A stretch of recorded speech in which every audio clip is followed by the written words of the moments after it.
Mahal, tignan mo si Junjun. Habang lumalaki siya, tumitigas ang ulo niya. Kasalanan mo yan eh.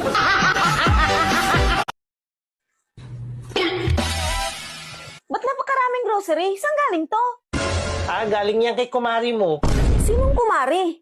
Ang dami kong kumari Yung kumari mo, yung galing sa ibang bansa, yung single mom, yung sabi mong kuripot, siya yung nagbigay niyan. Kuripot yun. Pero nagbigay ng ganito karaming grocery? Tapos may isang sakong bigas pa?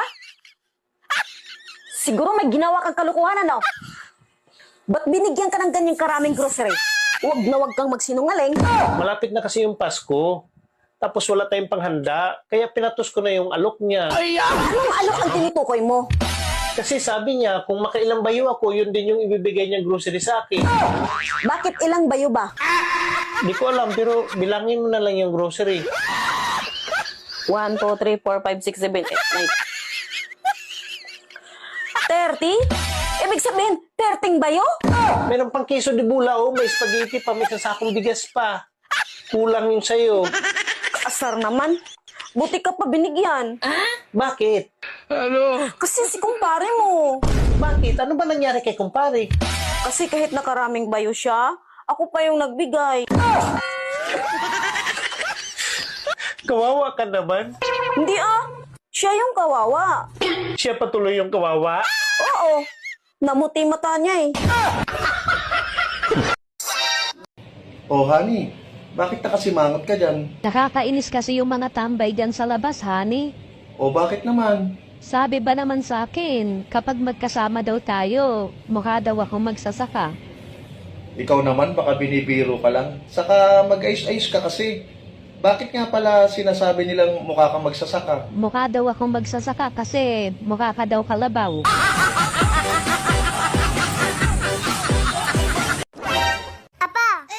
O anak, bakit na naman? May tatanong po ako. Ano na naman yon?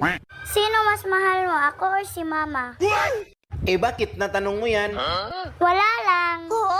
Siyempre naman, ikaw. Love na love nga kita Kaya pala sa tuwing gabi. Sino kumutan mo ako? Si Mama naman hinubaran mo.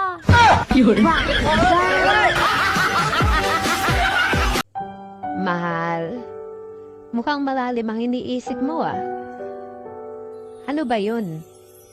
Naalala ko lang, noong bantaan ako ng tatay mo.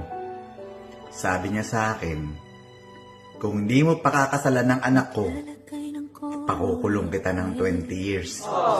Oo, naalala ko. Malaya na sana ako ngayon. Magpapri